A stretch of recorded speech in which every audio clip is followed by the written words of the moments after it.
All your favorite music, all your favorite stations, all free. iHeartRadio goes one-on-one with Phil from Def Leppard, describing how the band picks their touring set lists. We can do whatever we want. The only reason we stick to that formula is because we don't want to upset fans. When we play on tour, you want to go down better. You want to have a better reaction. So you certainly want to balance it. You know, we have to find spaces for these new songs. We'll bring some in. If they don't work after a certain while, we'll can them and just put something else in. So you do have to be mindful of the people coming to the show. It's a delicate balance, but it's something where you have to please your fans in that respect. Keep listening to iHeartRadio for more from your favorite artists. iHeartRadio goes one-on-one with Josh from 21 Pilots, describing the first time he heard one of their songs on the radio.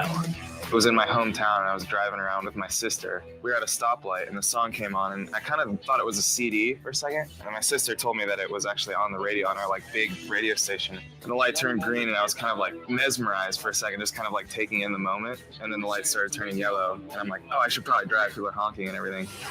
Keep listening to iHeartRadio for more from your favorite artists. Fox Sports 940. I'll see you in Miami.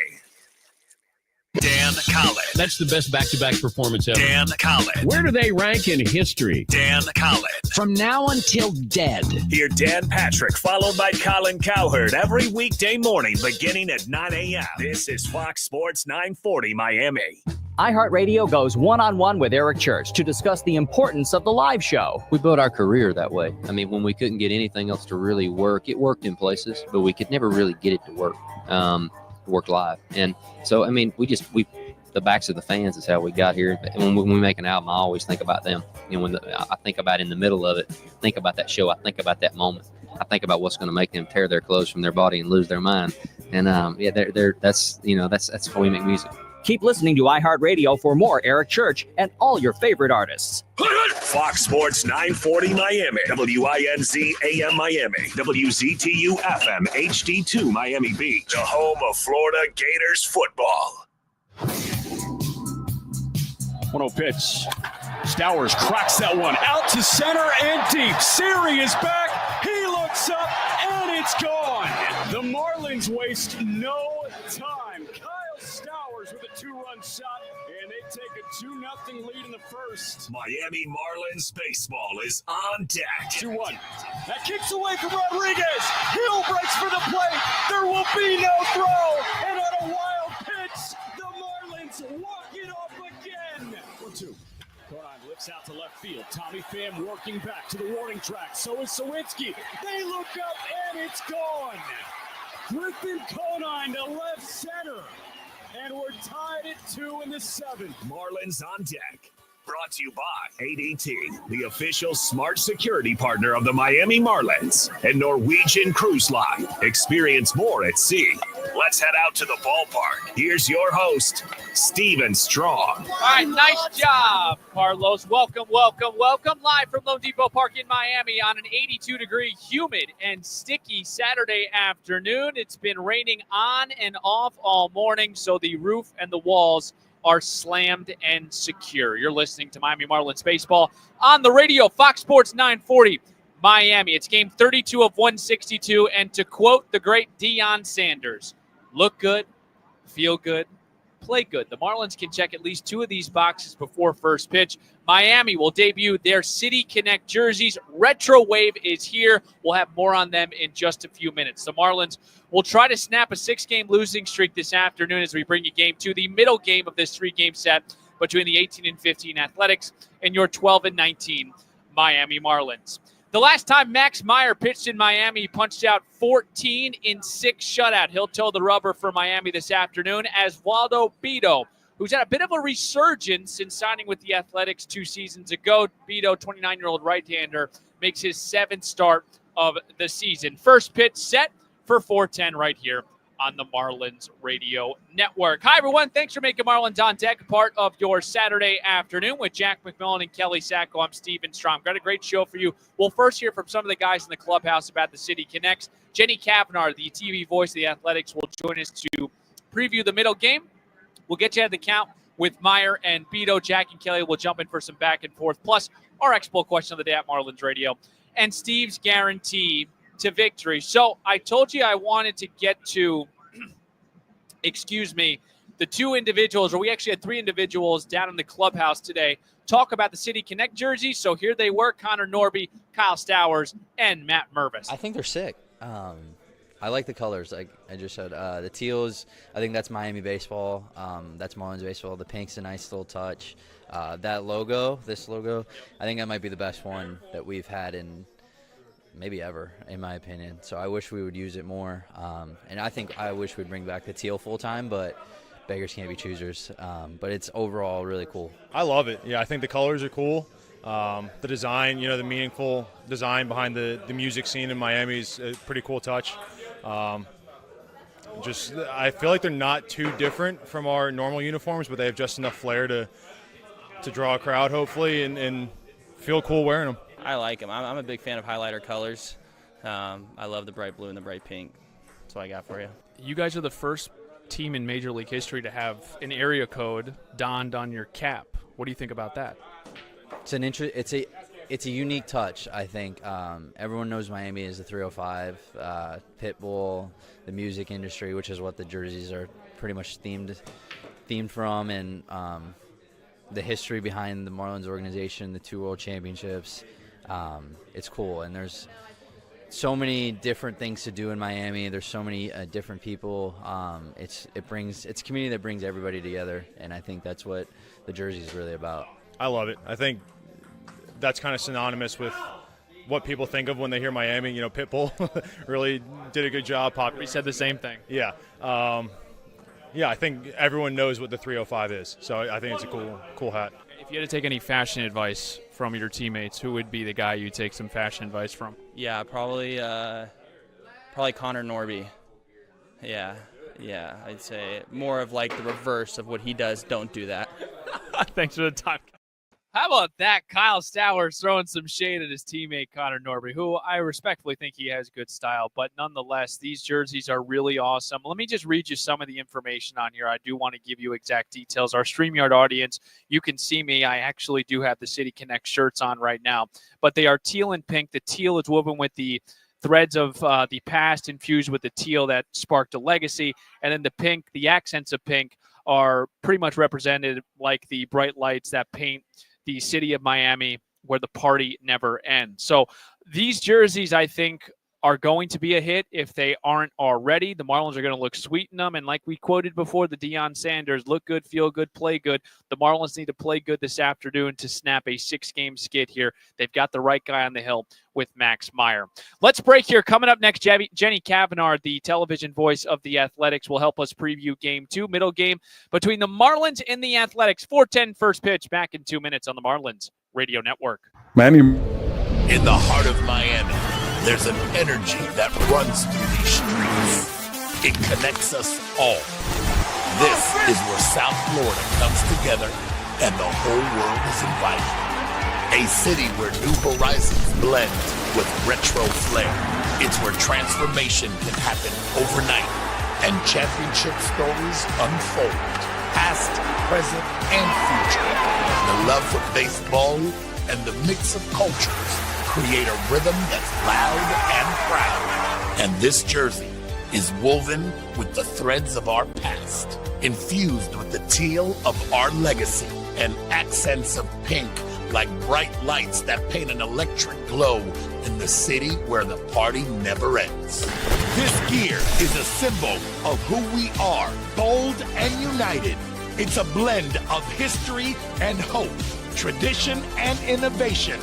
Together, we'll take the field. Together, we'll write the next chapter.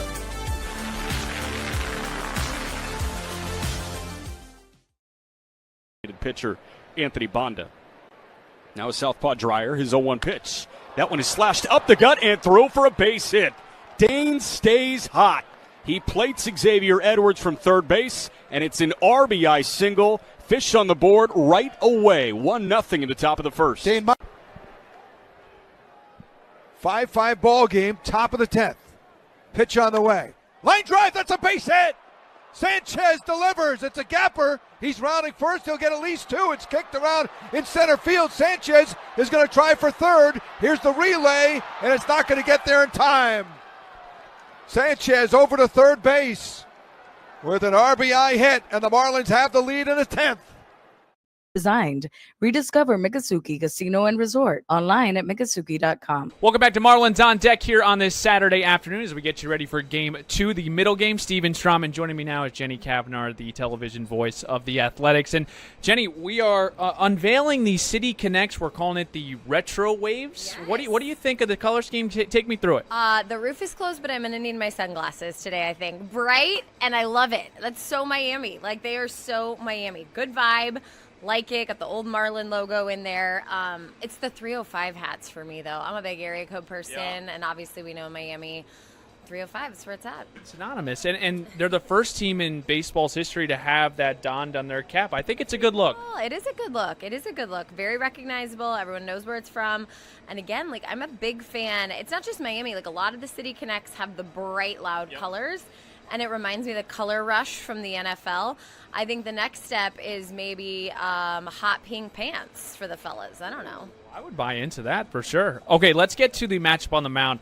Max Meyer's been fantastic this season going against Beto. What can you tell us about him and how he's doing, I think now in season 2? Yeah, Osvaldo Bido, I think for him, the big thing is the long ball right now. He really didn't give up many home runs the last couple of years, and he had a game against Texas back in West Sacramento where he gave up 4 home runs in a game. So it's kind of blown up on him the last couple of starts. So I think it's about just making sure you don't miss in that location, keeping the ball down in the zone. Also, something really interesting about him is his growth as a pitcher this year has really been because of Luis Severino and the addition of having a veteran professional presence like that. From day one at spring training, you know, these two, both natives of the Dominican Republic, they were attached, and I should say Beto was attached, one would think, at Luis's hip, but it was actually the opposite. Every time Beto was pitching, Luis Severino was right there. He's ready to teach and be a mentor, and I think that has, you know, done a tremendous job, I should say, for Beto and his growth this year as a pitcher. You had mentioned Sacramento, and that's been like the hot topic over the offseason. You guys are playing in Sacramento. How has that been for the fans? Just give us kind of a feel. We're going to go out there next year, but what has it been like this year? Yeah, obviously, I don't think for, you know, anyone playing in a minor league ballpark sounds ideal at the major league level. However, and I think something that fans can relate to here in this ballpark is when you can get 10 to 12,000 fans and it's packed. Yep. It's nice. It's loud. It's exciting. And I think in Sacramento, they've done nothing but embrace the A's. I think there's a lot of people that grew up in that area who were already A's fans, right? That was the farm team there in the River Cats for the A's for a long time. They're now the Giants farm team at the AAA level. But I just think it's a really fun atmosphere. They did a very nice job of renovations. I mean, you talk to even the visiting teams that come in. They feel very comfortable in the clubhouse they've been given. The amenities are there. So it is a temporary ballpark for certain, and they're building a fan base that either existed or are just excited about watching Major League Baseball in their backyard. Jenny, thank you so much for the time. Yeah, thanks for having me. All right, coming up next, we'll get you ahead of the count with Max Meyer and Osvaldo Bido. 4:10 first pitch back in 2 minutes on the Marlins Radio Network. Chances we're going to be driving a lot more runs. Overall, hasn't been great. Rispy. 2-2 pitch flicked into left center field. That'll drop in for a base hit. Everybody was off on contact. Stowers will score from second. Mervis pulls up at second, and it's an RBI single for Liam Hicks. You don't got to hit it hard. You just got to hit it in the right spot, and he did that. We're tied at 1 in the 5th. Has been picking up for the Marlins. 1-1 pitch. Sanoja lines that one over the leaping glove of Moore at second. Mervis going to try and score. Rodriguez, his throw coming home is through, but Mervis scores standing up. Matt Mervis just beat that throw home. He did not get down, but he just snooked that foot in. And Sacramento's Jacob Wilson have 12 apiece. That pitch wanded past the third baseman Williamson into left. 1 run scores. They're sending the other. The throw home is up the line. It's a 2-run single for Edwards. And again, he didn't hit it hard. He just guided it through the left side of the infield. It's 4-1 Fish in the 5th. Plate. The guy who's getting hit is going to second base. Great job. 1-0 pitch. Sanchez rockets out to right and deep. He admires his work. That's all the way up and gone. Jesus Sanchez, a moonshot and a 2-run homer makes it a 6 spot in the 5th. This far west in his life, here's the 1-2 pitch. Hammered, base hit down the line. Over the glove of Williamson into the corner. It's going to be yet another double for Ramirez, his 4th double in his 3rd major league game. The Marlins are up 6-4.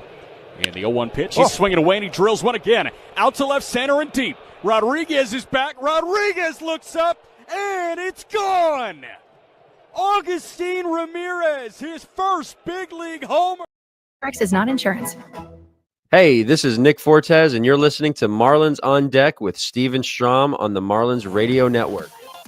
Well, it's great to hear, actually, Nick Fortes, who's out on a rehab assignment yesterday. He caught Ryan Weathers. We'll get you an update on that in probably a couple of days here. Hopefully, Nick Fortes can rejoin the Marlins at the big league level. This is Marlins on Deck. Steven Strom, Jack McMullen, and Kelly Sacco, 4:10 first pitch. We're live here from Lone Depot Park. It was raining all morning, so the roof and the walls are secure. They're shut, but we're still ready to play some baseball. Let's get you ahead of the count, though. We'll start with Oswaldo Bido. He was non-tendered by the Pirates back in 2023 in the month of November in the offseason, 29-year-old right-hander. He signed a major league deal with the Athletics. A couple of days later, November 20th, just 3 days later after being non-tendered by Pittsburgh. Last year, had a nice year, 5-3, 3.41 ERA, 16 appearances, and 9 starts. This year in 2025, he comes into Saturday afternoon with a 2-2 record, a 4.31 ERA, 6 starts, 31 1/3. His last start was on Sunday against the White Sox, allowed 1 run on 5 hits, 2 walks, 5 1/3. But some of the metrics for Bido are as followed. His home run percentage is up at this point because he did give up a couple of homers against Texas, but 4.3%, league average is 3.1. His strikeout percentage is at 12%. MLB average is 22. So this feels like an opportunity for the Marlins to get after Bido and get going offensively. Now, on the other end, Max Meyer will start for the Marlins, and the Marlins have dropped 6 in a row. They're getting outscored 61-22. The starter ERA, we talked about it yesterday. It was at a 6 for the season, but during this stretch, they have a 14 ERA. Max Meyer is your ace right now. Max Meyer has to be the streak stopper this afternoon.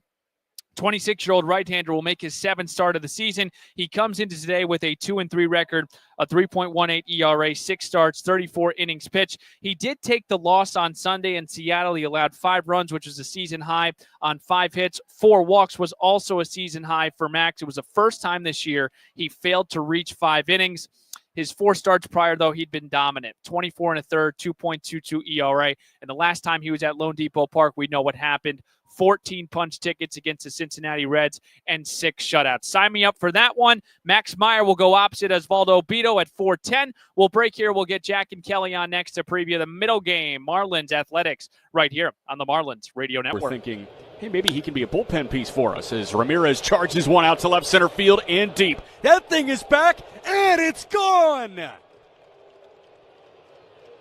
Augustine Ramirez, his 2nd big league homer, and this guy's unbelievable start continues.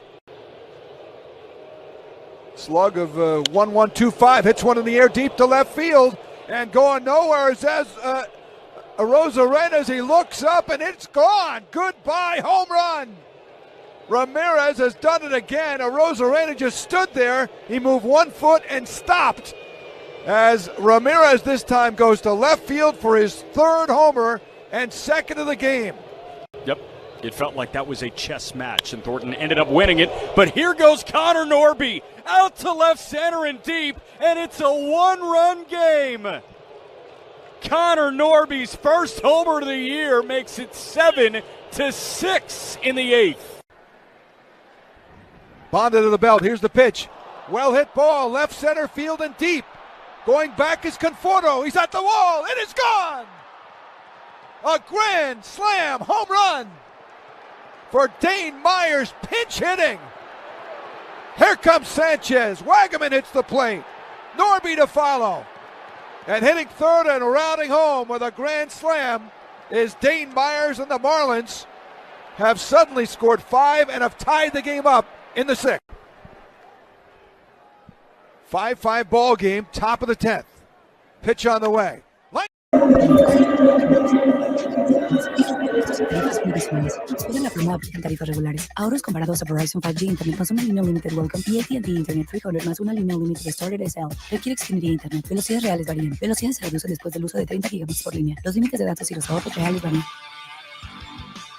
Take the Marlins wherever you go. Download the iHeartRadio app and make Fox Sports 940 the top preset to listen to every Miami Marlins game this season. Steven Strom, Kelly Sacco, and Jack McMullen bringing you Marlins baseball on this Saturday afternoon. Middle game, Marlins looking to snap a 6-game skid.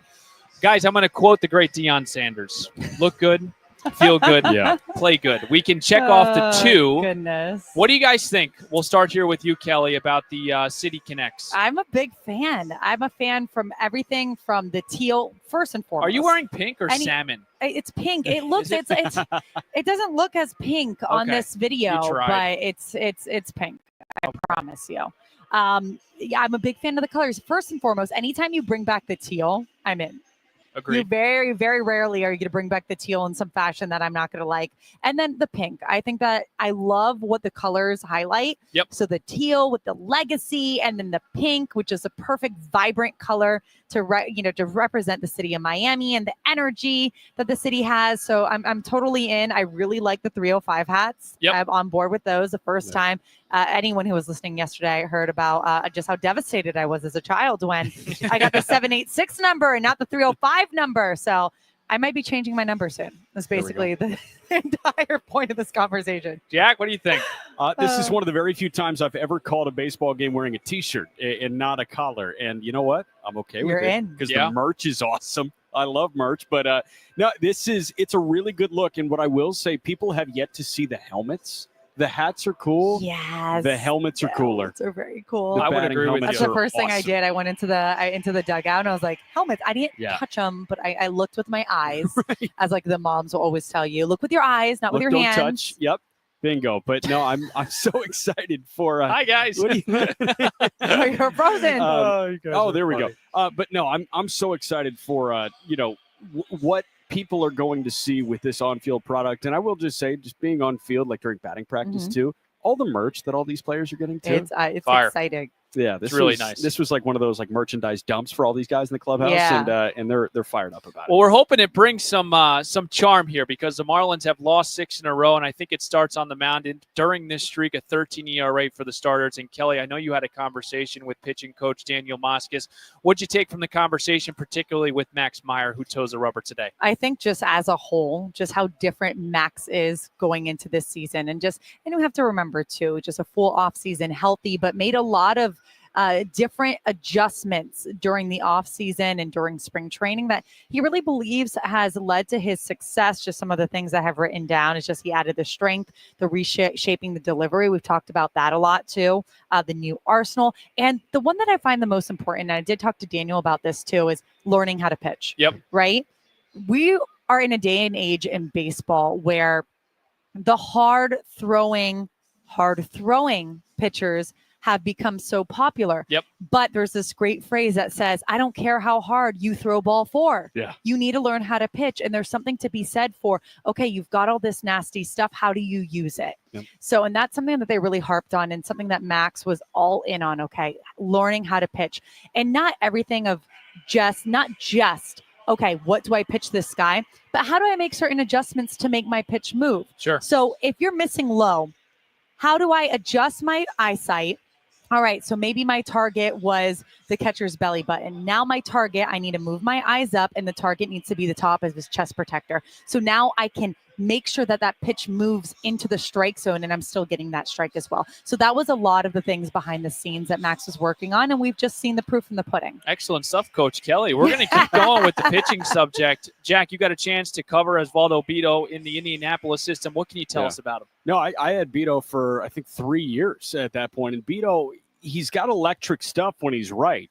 The problem for Beto this year, and might be a good thing for the Marlins, is he hasn't been right this year. So the stuff is not very electric. It's actually rather dull as it stands right now. But this is a guy that will miss the strike zone at points. And, when he doesn't have it, it can turn into a hard watch. But when he's got it, it's a mid-90s fastball. It's got a really good sinking movement to it. and he can work a slider off of that. So we'll see which version of Osvaldo Bido we see. But so far this year, it hasn't been the best version. This is, possibly a good opportunity for the Marlins offense to capitalize and snap a little skid. Jack McMullen and Kelly Sacco with us now. Marlins on deck, getting you ready for a 4:10 first pitch. Again, we want to stick with the arms. He's not starting tomorrow, Kelly, but we should see Sandy Alcantara at some point during the Dodger series. He did throw his side session today, but it was a little bit different.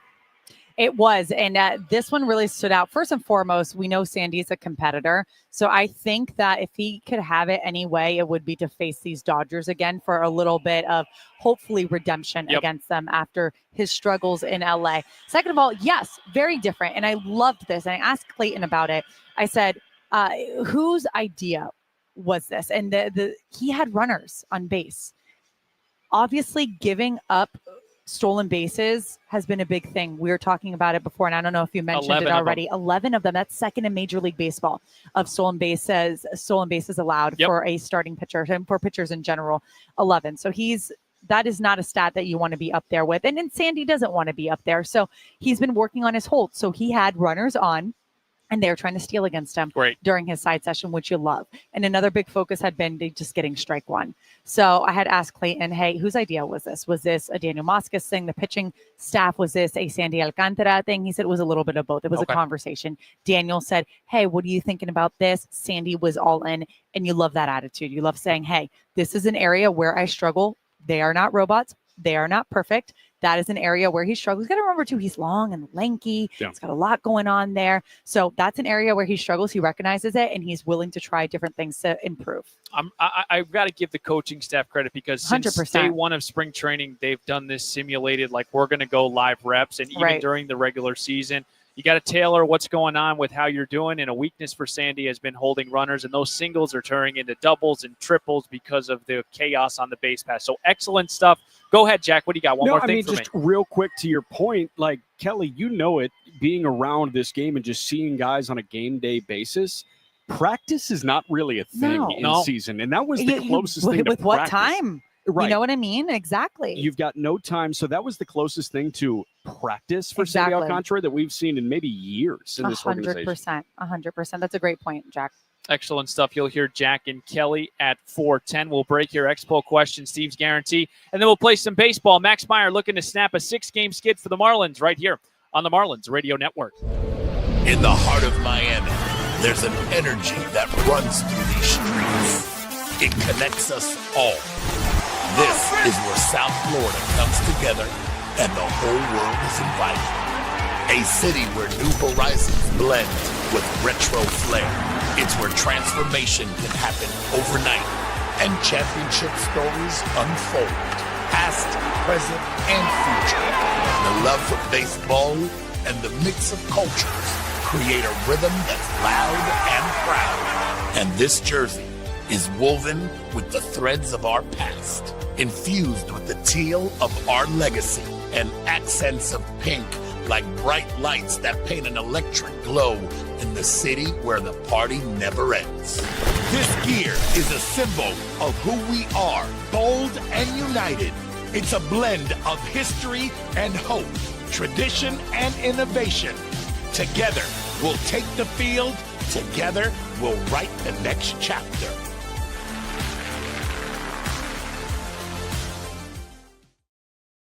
Pitcher Anthony Banda. Now a southpaw Dreyer, his 0-1 pitch. That one is slashed up the gut and throw for a base hit. Dane stays hot.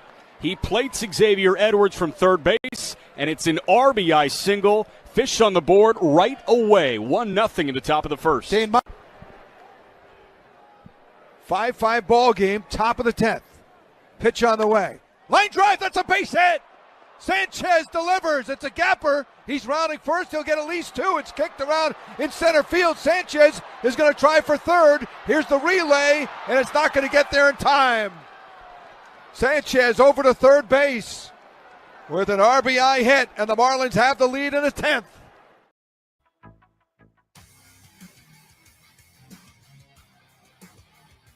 Back here on a Saturday from Lone Depot Park in Miami. Marlins looking to snap a 6-game skid. It's game 2 of the 3-game set between the Marlins and the Athletics. It'll be Max Meyer who will go opposite as Valdo Beto. I'm Steven Strom, host of the program, guiding you to first pitch. Again, 410, Kelly Sacco and Jack McMullen have your call. Marlins are going to wear their City Connect jerseys for the first time this season. They are calling them the Retro Wave. Now, our Expo question today: what was the name of the Marlins' first City Connect jerseys? Make sure to vote at Marlins Radio.